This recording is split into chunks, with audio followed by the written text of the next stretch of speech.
আসসালামু আলাইকুম ভিউয়ার্স, আজকে টাইটেল দেখে বুঝে পেরেছেন যে আমি আজকে কি নিয়ে হাজির হয়েছি। হাজিরটি হলো জিনভূতের হাজিরা দেখা, বিমার আসেফ ও জাদু পরীক্ষার জন্য তাবিজ ও এসএম, দুইবার পড়িবে বেলহাসা, একবার পড়িবে মাহসাফা, চারবার পড়িবে মুলহায়া সাফালানা।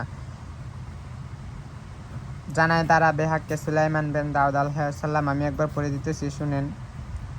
তাবিজের কাছে এই তাবিজ আজমায়েশ করিবার জন্য লিখিলাম, শিখিয়া যে হও মহামান্য, দরিয়া প্রাপ্ত করিবে জাদু বিমার আসর, তাহার কারণে আমি লিখিয়া সরাসর, ও জোহালে এই নকশা লিখিয়া লইবে, এসে মুজকুল যাহা 7 বার পড়িবে, ফি ফি পরনে দম তাবিজের সাথে ফুক মারিবে সেই বিমারির হাতে, জাদু হইলে সের গরদান হবে তার বার, আলামত না হবে জারি হইলে বিমার আসর, আর দেও হইলে কাঁপিবে খাপ, বুঝিয়া তদবির তাহার পর নেচাত।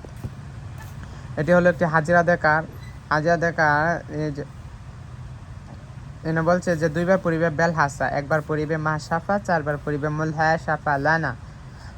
পরের আয়াতটা বলতে হবে, জানায় তারা বেহাক্কে সুলাইমান বিন দাউদ আলাইহিসসালাম। এটি একটি প্রতিভাষায় বই, তাই যারা বুঝেন তারা বুঝে কাজ করতে পারেন, ইনশাল্লাহ কাজ হবে। এটি বহু পরীক্ষিত, আমি নিজেও এটা দিয়ে কাজ করি। এটা জিন ভূত কোনো রোগ হয়েছে নাকি সব পরীক্ষা করা যায়। এটা অনেক অনেক কার্যকারী নকশা। এই নকশাটি লিখে হাতের মধ্যে রুগীর হাতে দিয়ে পড়তে হবে। দুইবার পড়বে বেলহাসা, একবার পড়বে মাহসাফা, চারবার পড়বে মুলহায়া সাফা লানা। পরে এবং দুই হাতে দুইবার পড়বে জানায় তারা বেহাক্কে সুলাইমান বিন দাউদ আলাইহিসসালাম। আবার পড়বে জানায় তারা বেহাক্কে সুলাইমান বিন দাউদ আলাইহিসসালাম।